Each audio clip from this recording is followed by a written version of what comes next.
Kenapa sih para pejabat itu dan elit partai mikirnya itu rebutan anggaran APBN aja? Kok bukan mikirin bagaimana APBN bisa naik 3 kali lipat tanpa menekan pajak? Mengapa mereka tidak memikirkan bagaimana menaikkan taraf hidup rakyat 3 kali lipat dari sekarang? Bagaimana kita tidak bergantung kepada produk asing? Bagaimana semua ini terjadi dalam waktu cepat? Kayaknya nggak ada yang memikir, kayaknya memang nggak peduli, atau lebih parah lagi, memang tidak mampu. Kita menengok sejarah sebentar ke Amerika, di mana di tahun 1885 sampai 1920 adalah periode seperti saat ini di Indonesia. Oligarki, para industrialis, para elit kapitalis menguasai jalannya pemerintahan. Mereka berpatokan bukan kepada siapa pemimpin Amerika yang terbaik, namun semua presiden harus punya kwitansi pada mereka. Jadi para kapitalis elitis ini punya kendali atas jalannya kebijakan yang pastinya selalu berpihak pada kepentingan pengusaha elit. Kapitalis elitis ini selalu berpihak kepada siapa yang menang dan mau menerima kwitansi dari mereka,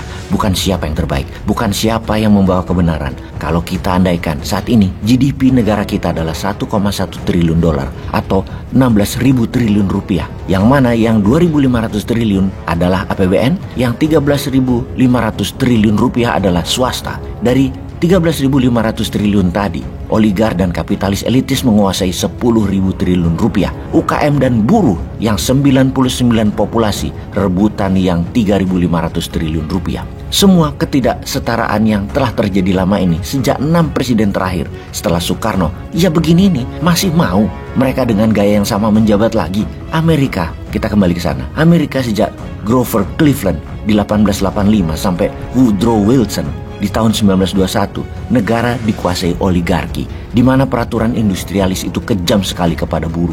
Misalnya, hanya libur 1 tahun 1 kali, yaitu pada 4th of July. Kerjanya pun 9 jam, tanpa jaminan kesehatan, tanpa jaminan keselamatan kerja. Amerika terlihat maju, yang kaya nambah kaya, namun kemiskinan di mana-mana kala itu. Semua akhirnya dirusak oleh Warren Harding, presiden Amerika berikutnya, menggantikan Woodrow Wilson, yang dirinya mungkin bukan presiden Amerika yang terbaik, bahkan mungkin yang terkorup, namun dia menghancurkan banyak kebijakan yang pro-elit sehingga terus membawa masalah ekonomi di Amerika hingga puncaknya di tahun 1929, Black Monday, runtuhnya Wall Street yang baru di-recover sejak FDR atau Franklin Delano Roosevelt berkuasa di tahun 1933 yang memulai program New Deal yang memprint money 100 billion US dollar untuk membangun UKM, infrastruktur, dan industri di Amerika. Fakta menarik, selama 1885 hingga 1920-an, kekayaan elit Amerika adalah 90% GDP Amerika, UKM hanya 5%, APBN hanya 5%.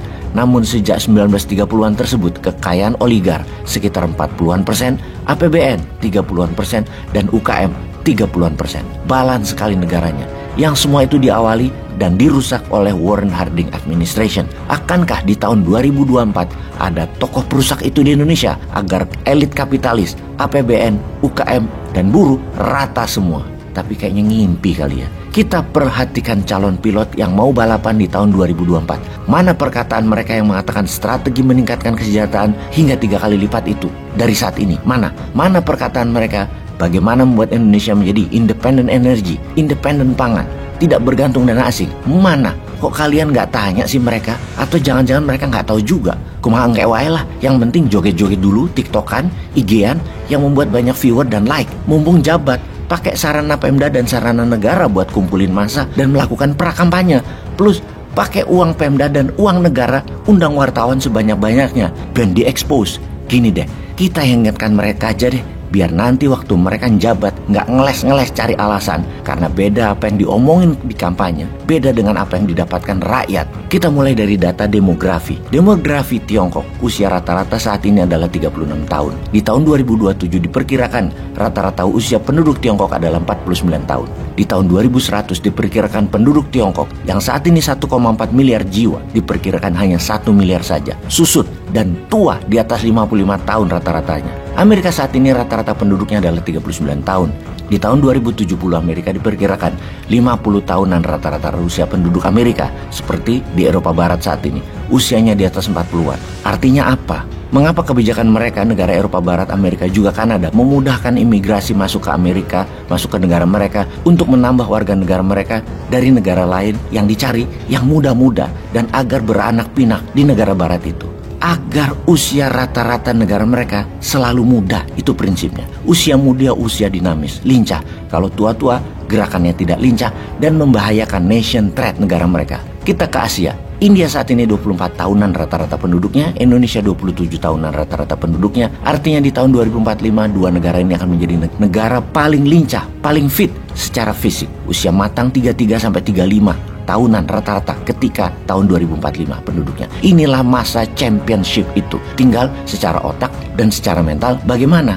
Inilah mengapa bukan saja usia yang dibandingkan, namun mental dan pengetahuan penduduk serta strategi bernegara menyebabkan banyak pengamat luar negeri lebih memilih India sebagai the next China, bukan Indonesia. Karena bukan faktor demografi, namun faktor mental, pengetahuan, dan strategi bernegara India lebih world class dibanding Indonesia. Ini kurang ajar. Ini bikin panas sesungguhnya. Yang panas hati dan semangat ya hanya yang nasionalis sih. Kalau yang mendukung sekarang belum tentu. Bahkan sebagai oposisi pun mereka hanya panas doang, gak ada solusinya juga.